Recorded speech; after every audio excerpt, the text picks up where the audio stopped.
interesting developer community. I'm glad somebody has asked this question. This is where the magic happens. This is primarily a question and answer show. So if any of you out there would like to ask questions.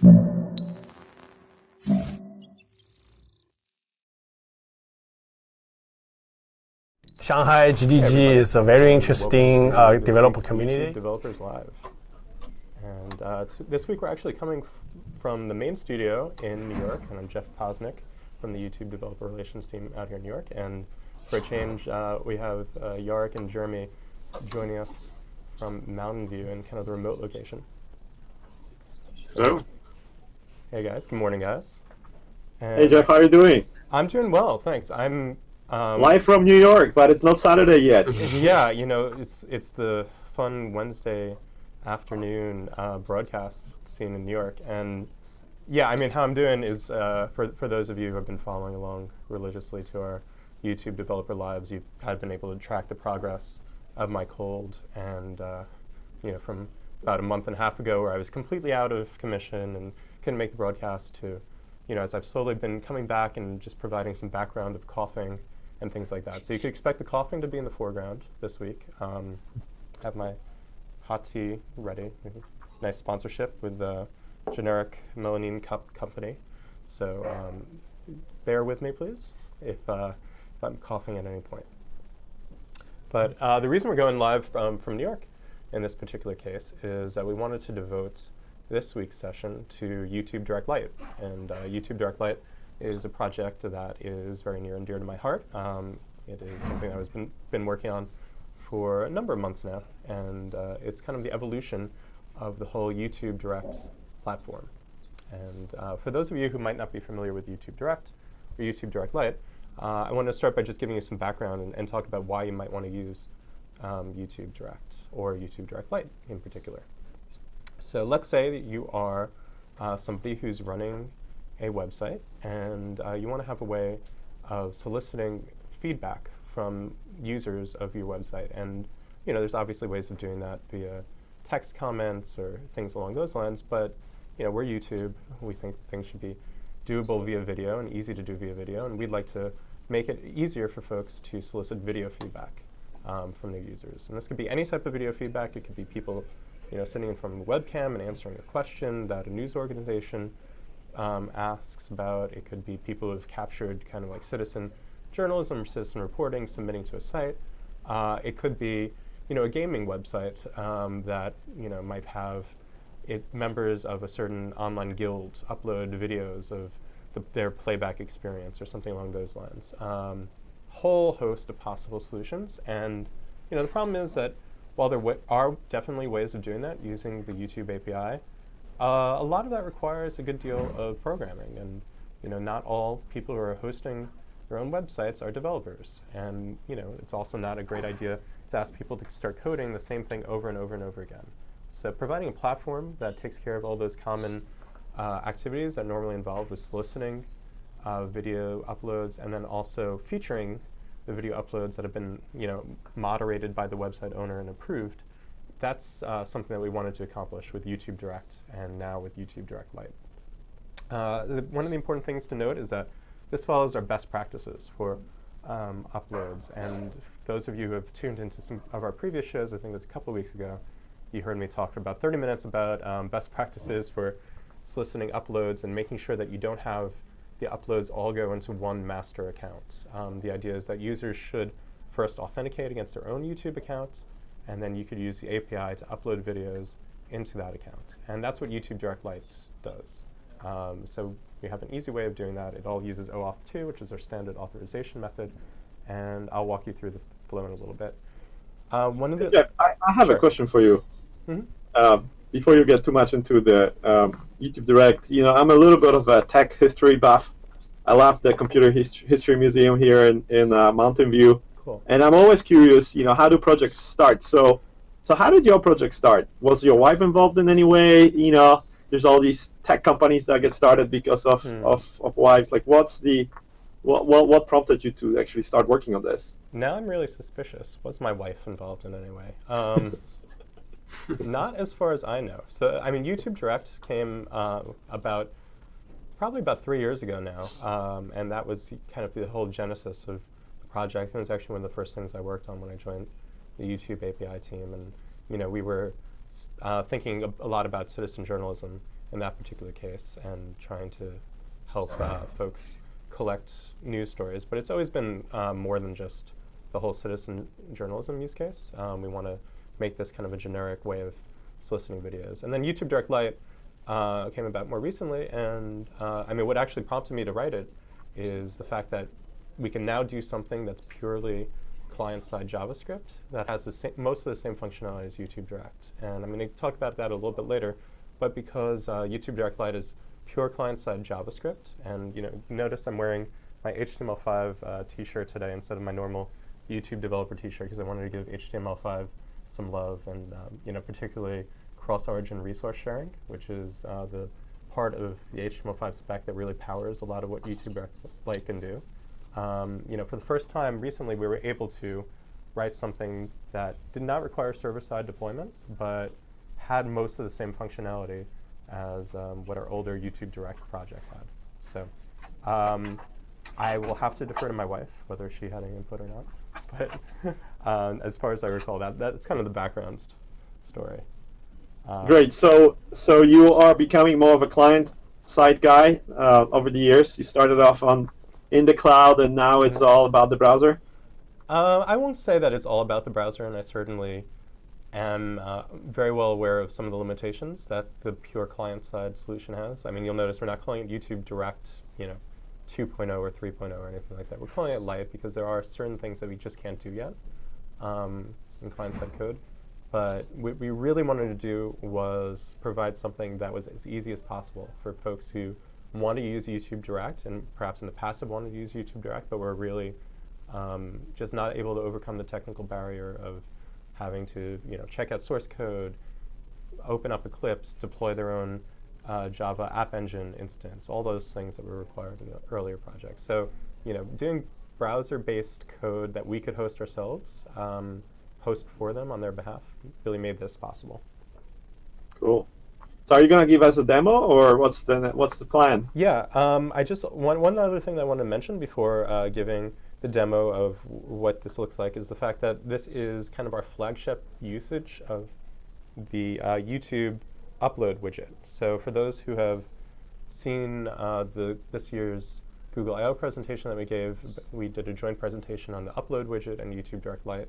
And what the upload widget allows is, for the first time, the ability to kind of just drop in some code onto any existing web page. And YouTube Direct Lite is just a web page. And to allow you to solicit webcam uploads from any of your users. And those webcam uploads go directly into the user's own account. And this doesn't require any deployment on your side. Previously, you kind of have to run your own Flash Media server yourself if you wanted to do this sort of thing, but we're pointing this widget at our own infrastructure. So this is a great way to make use of the upload widget if you use it as part of YouTube Direct Lite, but it's also kind of a standalone project and a standalone widget that you can put into any web page. So we'll show what that upload widget looks like a little bit later, but I definitely wanted to point out that that's some new functionality that's there that we're pretty excited about. So I think we're going to kind of switch to the demo right now, and I'll walk through a little bit of what you could do. And there's kind of two aspects to YouTube Direct Lite, and that's the, oops, yeah, there we go. That is the submission interface, and then there is a moderation interface. So I'm going to first show you what the submission interface looks like. And the important thing to point out is that this is something that you can just put onto any existing web page. So if you take a look at, I'm just going to quickly pull up the source code for this page. There's really nothing complicated here. It's just a very simple web page. There's a little bit of the iframe embed over here for the actual YouTube Direct upload widget. There's another iframe over here for the playlist player. And honestly, the bulk of the page is the JavaScript that's needed for Google Analytics, honestly. So it's very straightforward to add this to any page. And the interface is what you see down here. So you get this little iframe. You could customize the size, obviously, and that sort of thing. And you are taken, initially when you click on login, to the OAuth 2 login flow for web-based applications. And this is really important for those of you who have been following along to all of our developer communications, pretty much universally for the past 2 years or so. You've heard about how OAuth 2 is the future, and OAuth 2 is the recommended means of doing authorization moving forward. So this is making use of OAuth 2. You'll see YouTube Direct Lite is requesting permission to manage your YouTube account. I happen to already be signed in, so it's not going to ask me to sign into my Google/YouTube account again. But if I were not already signed in this instance, I could have first signed in. But I see exactly what the application is. I see what it's trying to do, and I can now click Allow Access. And I don't have to give the application my username or my password. So it's just a nice way that OAuth 2 kind of abstracts that away and means that you don't have to give your credentials to third-party applications anymore. So I'm going to click Allow Access, and I should be redirected back to this page, as I am. And I am now taken to this interface where I can submit my video. So this is kind of the default user interface for YouTube Direct Lite that you're seeing right here. And maybe make it a little bigger for the benefit of those following along.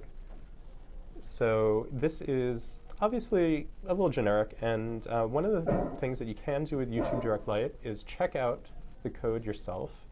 This is a fully open source project, and if you want YouTube Direct Lite to match the way that your website looks, a specific color theme, or if you want to customize any of the options, if you want to do things like change some of the text around, you have the ability to do that by basically just forking the code yourself, and it's hosted on excuse me, it's hosted on Git, a Git repository on code.google.com. So it's really easy to push a copy of the code down to your client and then make the changes that you want. But this is what the default interface looks like, and this is the interface that you'll get if instead of making a local copy of the code, you just point to the iframe source that we host for you. So it's kind of just a benefit that we're doing to make things super, super easy for folks who don't want to customize anything, for folks who just want the ability to solicit videos. All you need to do is add an iframe with the correct source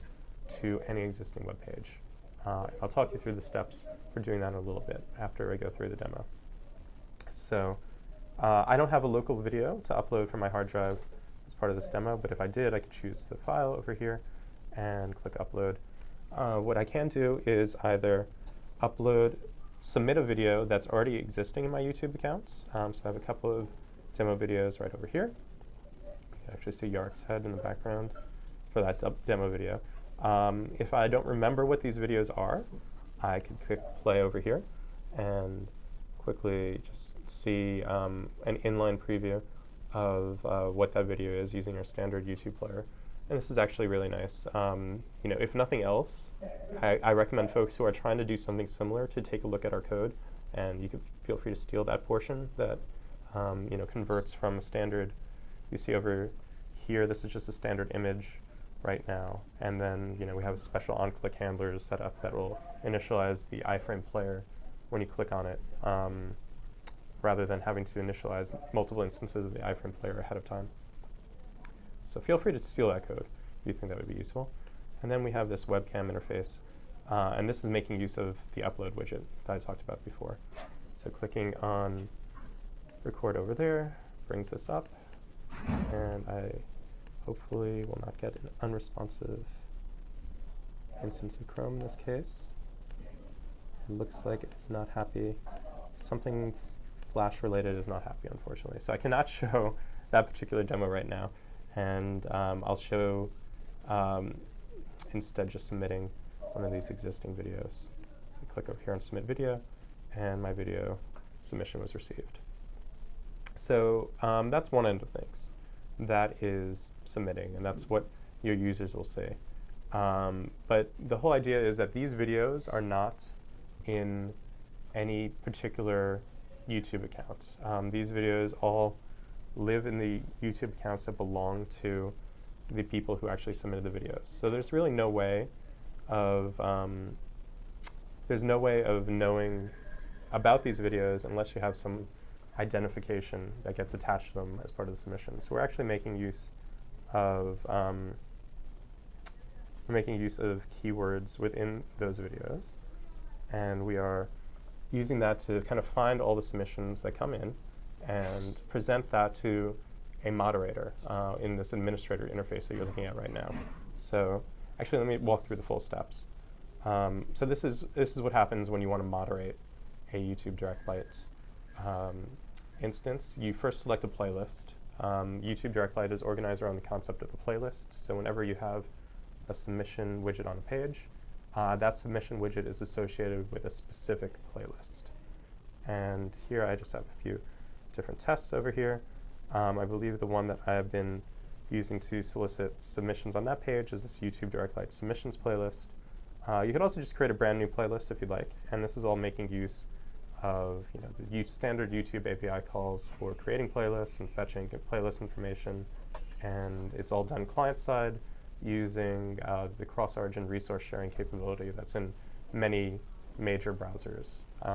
Hey Jeff, this is Jacek. I have a question about this part. So when you started the demo, there was an auth flow, and that was authorizing the application to act on behalf of the user that was submitting the video, right? So the video go into somebody's account. Now, playlist management also requires authorized access, right? So Yes. how does the auth flow works for this part? Like, how do you actually configure the playlist? Because this is not the playlist of the user, right? This is the playlist of the administrator. Yeah, so if I would have gotten really fancy, I would have found a way to do like 2 different Chrome incognito windows signed into different accounts. I could show a demo of, account A is the person submitting a video, and account B is the person who manages the playlist.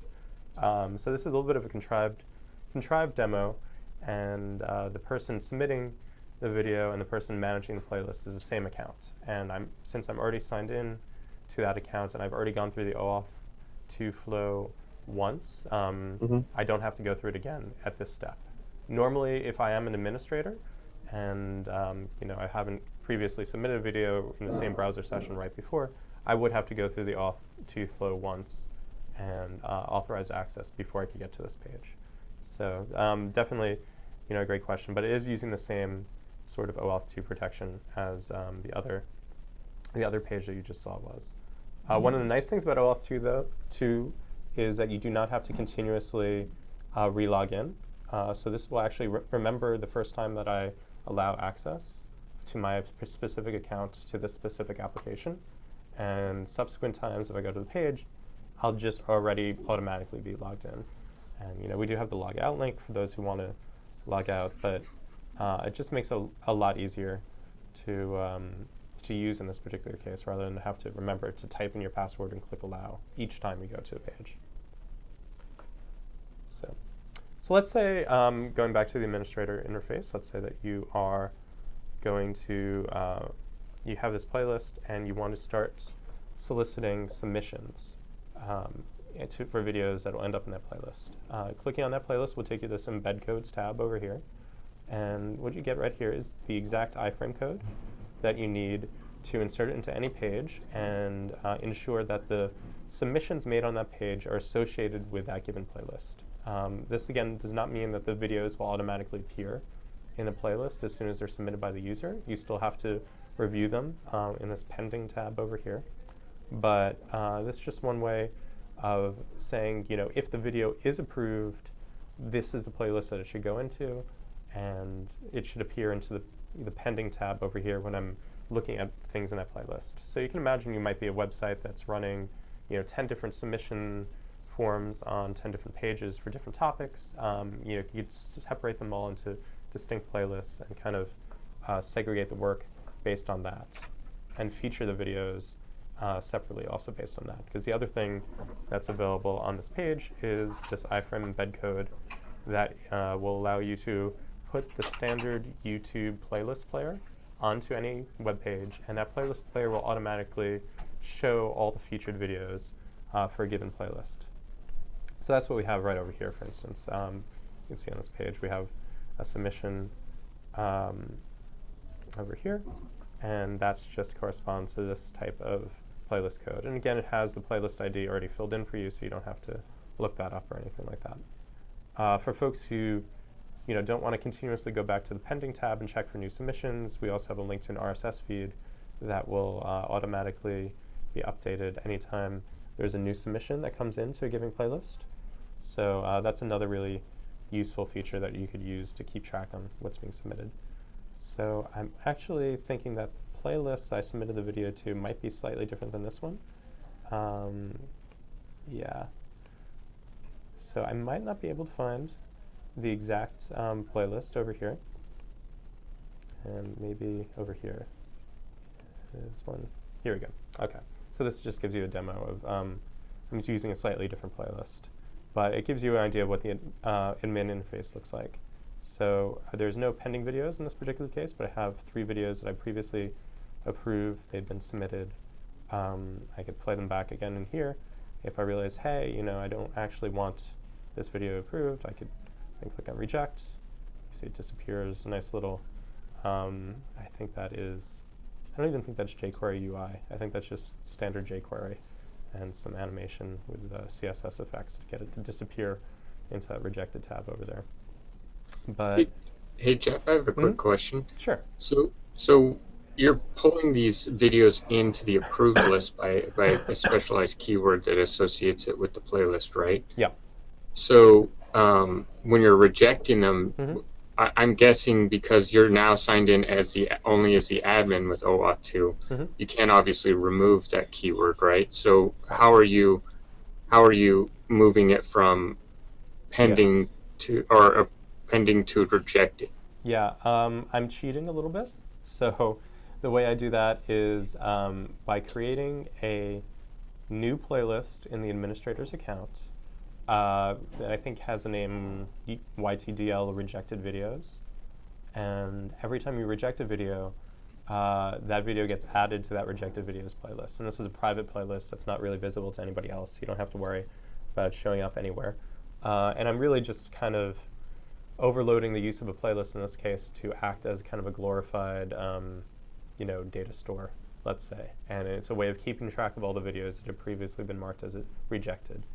And I mean, it's very similar to how we populate the approved tag also. We read the videos that are currently in the given playlist in the approved tab, and we display them all over here. So for the rejected tab, we just show all the videos that are in that particular rejected playlist that happen to have been tagged with the playlist ID in question.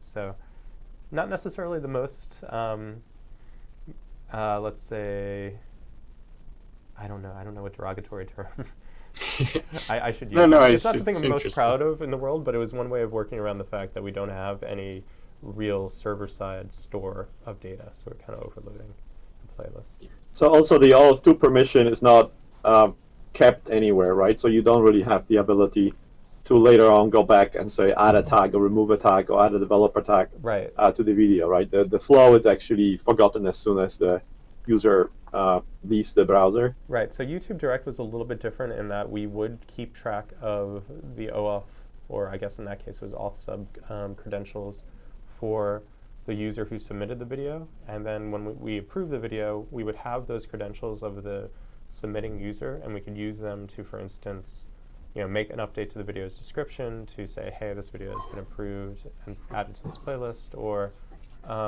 do some other things like that. We don't have that capability in YouTube Direct Lite, though. The OAuth 2 credentials are not stored anywhere except in whatever Google infrastructure stores everybody's OAuth 2 approvals. So it's not something we have access to, and I kind of had to think a little bit to find a viable workaround for that use case. So I think that gives a pretty decent overview of how you actually use YouTube Direct Lite. As I mentioned, you can check out the code yourself and deploy it to a local web server and customize the CSS or JavaScript or HTML if you want things to look differently. But I want to talk a little bit about how we actually built it and run through some of the code as well. So YouTube Direct Lite, as I mentioned at the top, is only possible because we added support for cross-origin resource sharing, or CORS, to the YouTube Data API. And that means that we can now make authenticated and write I guess, read-write YouTube API calls directly from the browser in JavaScript. So folks who are familiar with other ways of talking to YouTube API, like using something like JSONP, where you had a way of getting read-only data by inserting a script tag onto a page that would end up executing a callback function. That all kind of worked.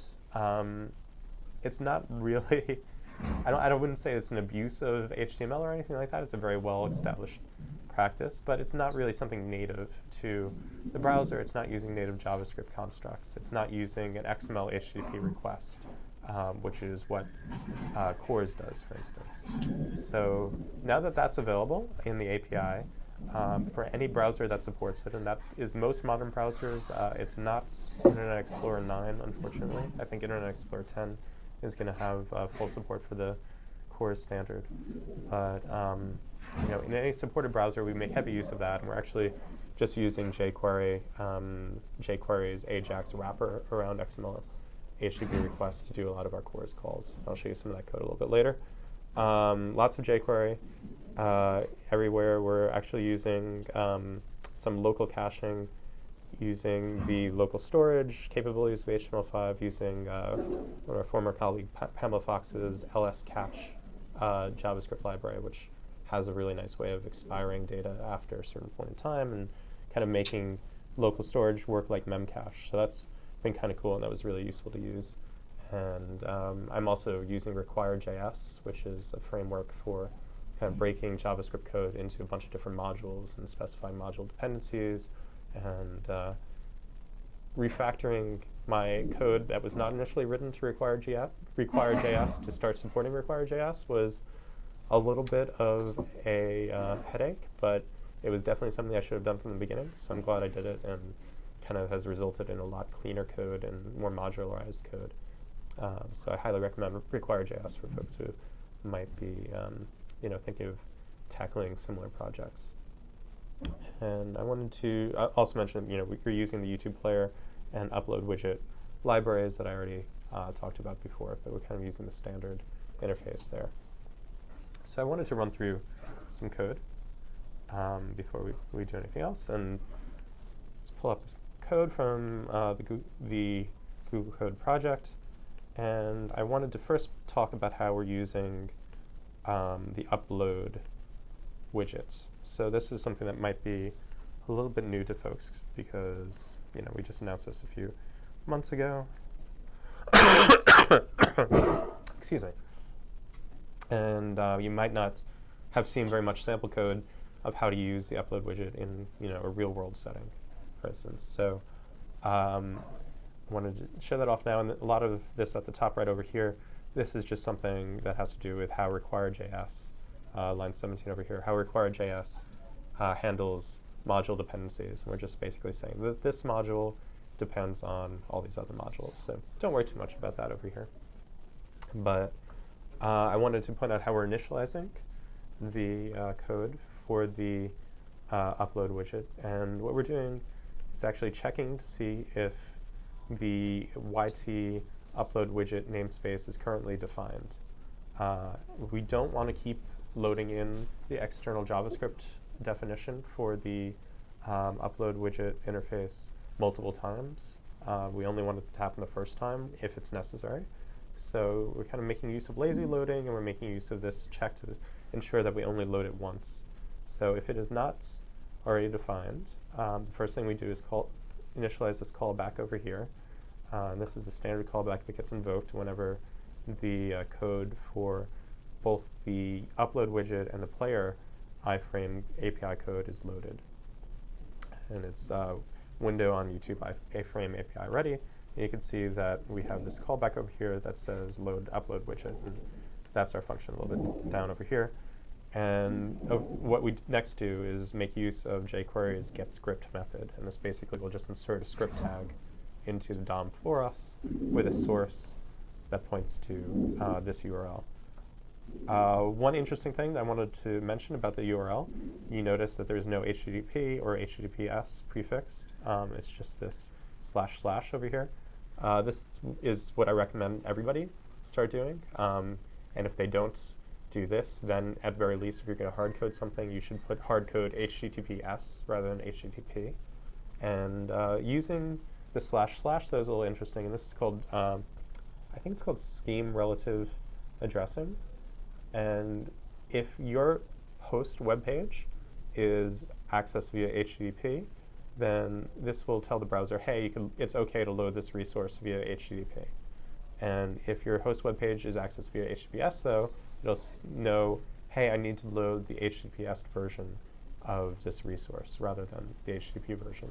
And this is really important to avoid like mixed content warnings that most modern browsers will present to you if a page tries, if a page is accessed via HTTPS initially, but then tries to later on load via JavaScript something via HTTP.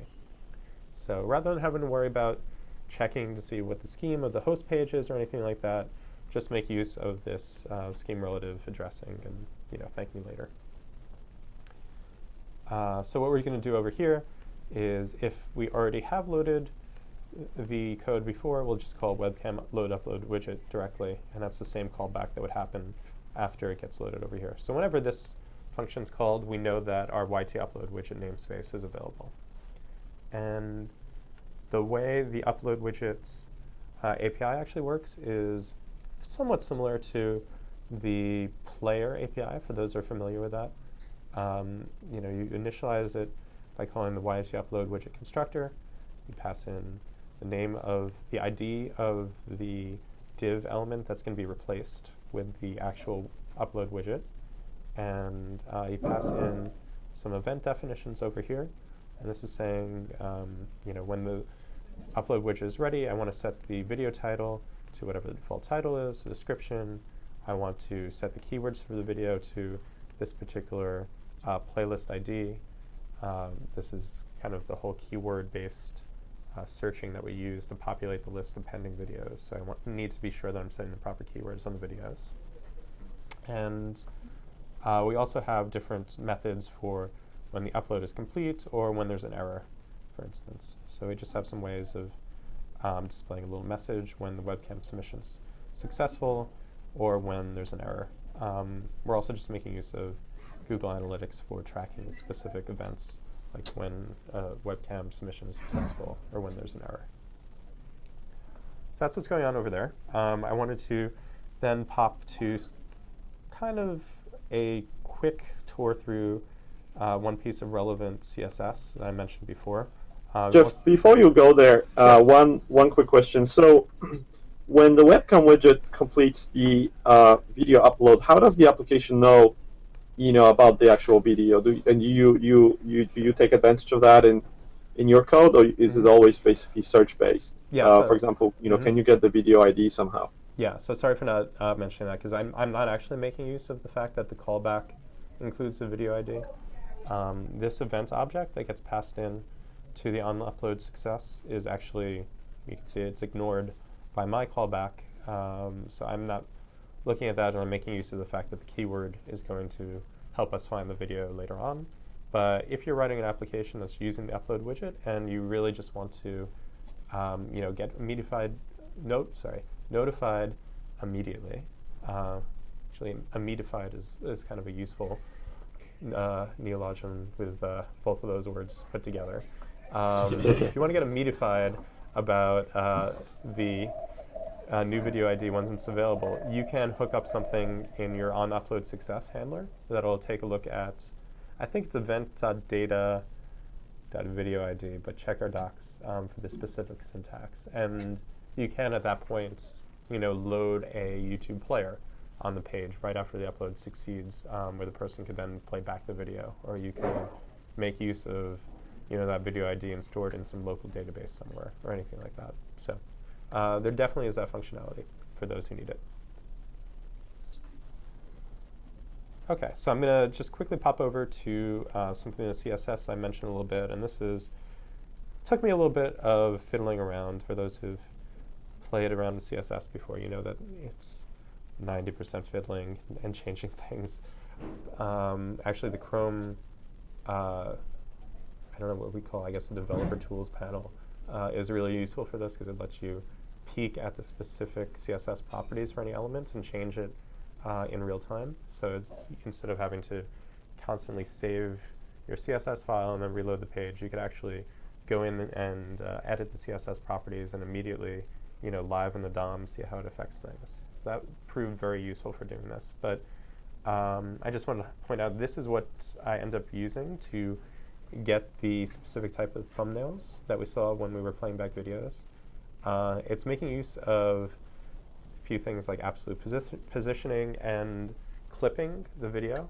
For those who've played around with the YouTube API before, you probably know that we still return thumbnails that are in a 4:3 aspect ratio, while most videos are in a 16:9 aspect ratio.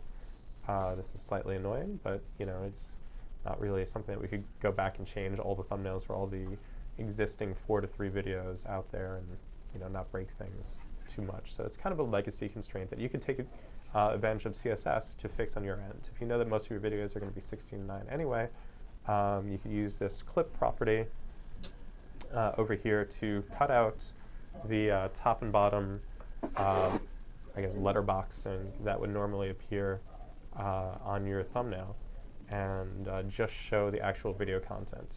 So that's kind of useful for any folks out there who have run into similar things and want to make use of that type of CSS for displaying your thumbnails.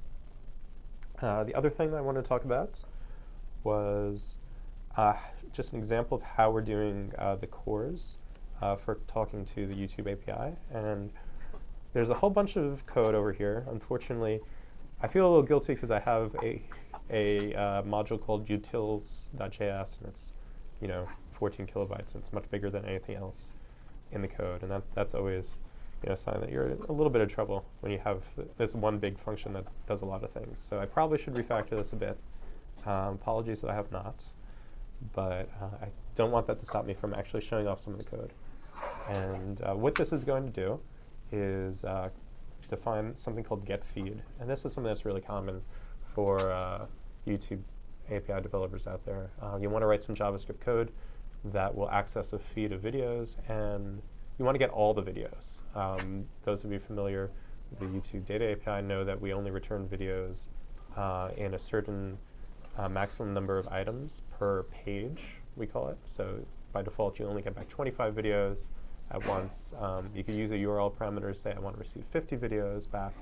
But if you're going through the uploads feed of a given user, and that user happens to have hundreds of videos, you're not going to get all those videos back in a single API call.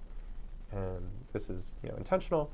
It's something that developers kind of have to work around and make multiple API calls if they want to retrieve all the data at once. And that can be a little cumbersome. So I wanted to share how I'm doing that. And that's in this getFeed function over here. So getFeed takes the kind of infinite options object that just has a bunch of different properties that are set over here. I try to make it as generic as possible.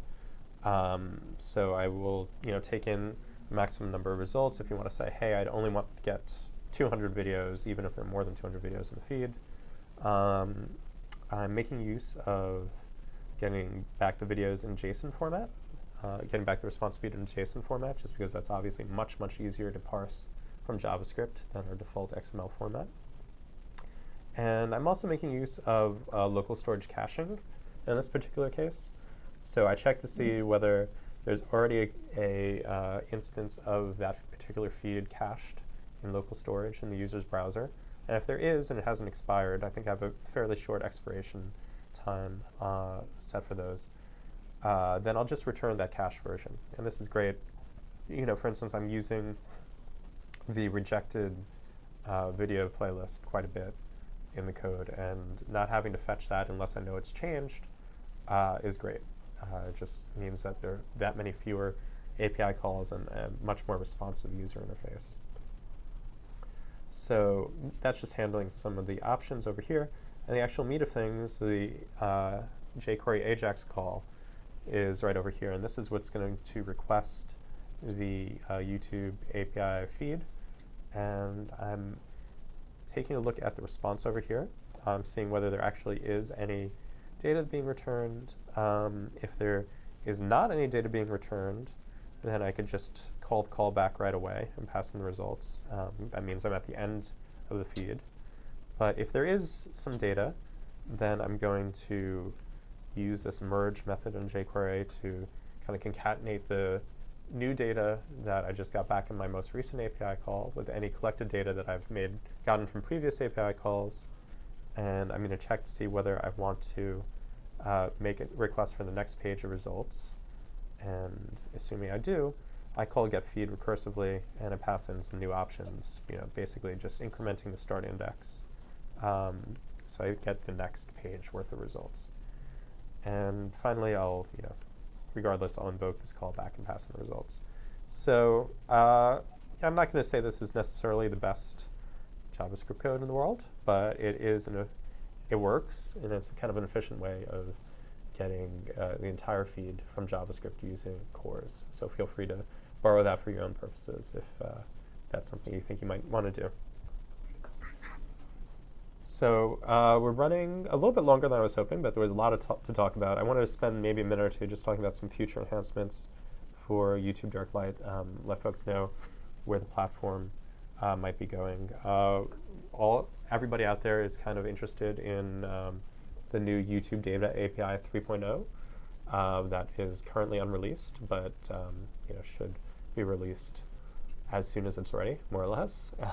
So we are really eager to move to using the YouTube API v3 in YouTube Direct Lite. It actually offers some advantages that basically, I spent a lot of time talking about how great Cores is, and it is great, but we kind of have to deal with the fact that Internet Explorer 9 and 8 and 7 don't support Cores natively. And that's a little bit of a bummer because there's obviously lots of folks using that. With the YouTube API version 3, there's actually a different method of communicating with our API servers via JavaScript that doesn't require using cores, and it doesn't require JSONP. It allows for fully authenticated write access to the API. It's really nifty.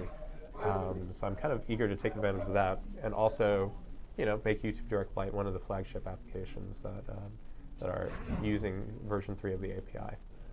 So looking forward to upgrade to that. Those of you who end up looking through the code will kind of know that I have this weird kind of routing scheme set up for URLs. Everything's based on URL fragments for redirecting to different pages, and I have some modules set up for Requirejs, but I'm not really using one of the I don't know that there's any standard MVC framework for JavaScript right now, because seems like there's 3 or 4 kind of competing ones, and they're all popular for their own reasons. So I really probably should migrate the code to use one of those and make things a little bit more, I guess, industry standard, and less just me hacking together a solution that probably already exists in a more elegant way. So that's another thing I'm looking at for the future. And finally, just internationalization. Unfortunately, it was not something I had time to add in an easy fashion to YouTube Direct Lite for this release. Ideally, all the strings in the interface would be specified in some external file, and it should be really easy to swap in new files that have the different translations for different languages, and use the browser to detect what the current language is and display the appropriate strings to the users based on that. That's a really important thing that I did not have time to do, but I would like to do in the future. Hey, So, Jeff. yep. Another one that I think's pretty neat is the mobile stuff. You had mentioned that you were thinking about when V3 comes out, kind of porting over what was done with YouTube Direct for the Android and iOS. Yeah.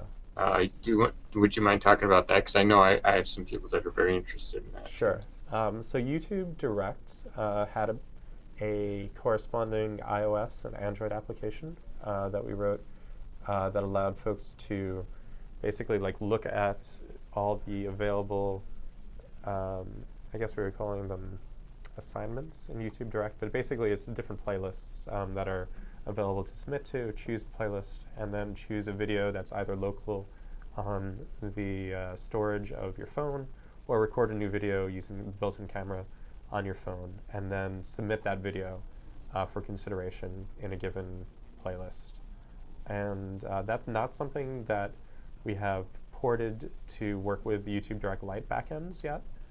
Conceptually, it's not very difficult. I mean, really, all we need to do is add the appropriate keyword to each video when it gets submitted, and kind of change the UI around a little bit to take into account the fact that we're reading the playlist from a slightly different source. But I think more to the point, the code for both of those are a little bit old. So they're built on version 2 of the API. We're really excited about version 3.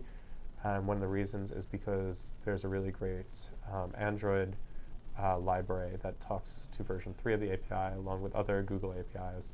And it would really make sense to kind of hold off on updating the code for those applications until we could rewrite them for version 3. So that's kind of the long-term plan for those applications. But it's a really exciting use case, and we do want to support mobile submissions. Cool. Well, do you guys want to jump into questions really quickly? Sure. All right. So we had a couple. I think they're mainly actually for YouTube Direct. So I don't know that we should. Well, I'll read them off, and we can kind of discuss them a little bit. Sure. The first one was kind of asking to run through step by step using Eclipse and running the software, but that's obviously for YouTube Direct. Right, and that's a common we thing. do have some great tutorials on that, but again, we're kind of focusing on YouTube Direct Lite here. Right, and I just wanted you don't have to do that; it's a lot easier. Sorry, and I just wanted to point out that's completely understandable. The fact that folks needed to use Eclipse to deploy YouTube Direct is a real big barrier, and I'm sorry about that. We actually do have an Ant script that you could also use, but using Ant for folks who don't know how to use Eclipse is kind of like saying, okay, well, maybe you're not going to mountain climb, but you should go snorkel instead. I mean, both are very difficult to do. So I would really suggest if you're getting stuck on YouTube Direct deployment, try YouTube Direct Lite instead. And it's a lot simpler to get started with. Yeah. So again, this one's a little bit, I think, focused on the other one, but do I have to run Node.js for this? If yes, please suggest some host from this aside from App Engine. Mm-hmm. So you do not need to run Node.js for this. You can make use of the fact that we are hosting kind of, I guess what we're calling the reference implementation of YouTube Direct Lite for everybody to use on an App Engine instance. It just happens to be App Engine, but it could be any static, any web server that's capable of serving out static HTML and JavaScript and CSS. So if you do not want to host anything, you don't have to. You can just point the new iframe source to the specific reference implementation URL, and that's the URL that you'll get from the admin control panel when you create a new playlist. So you don't have to run anything particular on your end. If you did want to host your own version, then you could use any standard HTTP server to serve those files. There's absolutely nothing specific to the code that would make it run on your Apache and not Lite HTTPD or anything like that. It should be completely agnostic. So feel free to use whatever your existing platform is, including App Engine if you happen to be using App Engine for other things. Great. So we have 2 more, or 3 more. Yep. And this is actually a reason you should use YouTube Direct Lite. In YouTube Direct Full, I get the following error. It's around auth sub, Yep. the target path prefix. Even though I authenticated my Google domains in the panel, Yeah. Will Lite version off easier and less buggy authentication mode? Yeah, so using the Lite version, if you make use of the reference implementation, then you don't have to worry about setting up anything having to do with OAuth 2. It's already set up for you. You just have to add that iframe to your page. So in that sense, yes, it will be much, much easier. To talk to the specific error that you were seeing with YouTube Direct, I have a feeling that it just has, I don't want to point to user error in this particular case, but I have a feeling that when entering the specific redirection URL on the page where you set up auth sub, probably something was entered incorrectly, and sometimes this happens when you specify HTTPS instead of HTTP, or vice versa. I can't necessarily debug exactly what's going on, but if you are, the one thing that you do have to set up is if you are running your own instance of the YouTube Dark Lite code, and you do need to, in that case, register your own OAuth2 client ID and have that have that inserted into the configuration ahead of time. So there is a process for using the Google APIs console and setting up OAuth2 with a new project and putting that into the configuration. I think it's pretty easy to do. It's not the same process as doing the auth sub, at least. So if you found auth sub setup to be confusing, maybe the OAuth2 setup would be a little bit easier. And we have plenty of good tutorials online for how to do that. Great. And then the most important question, is YouTube developer relations hiring? Yes, we are hiring. In fact, both YouTube developer relations and Google developer relations. The place to look for more information is developers.google.com/jobs, and you can see all the positions that we have listed, the types of positions. So if you're interested, please check out developers.google.com/jobs and apply. Great. Absolutely. Well, Jeff, thanks so much for putting this together. I think it was really helpful. Yeah, there's lots of great answers for some of my questions. And thank you guys for, I guess, taking the back seat for a week in Mountain View. I know we're going to return next week to a more Mountain View focused show, but Great. Thanks, everybody. Well, thank you, and thanks everyone for joining. Okay. Bye, folks. Bye.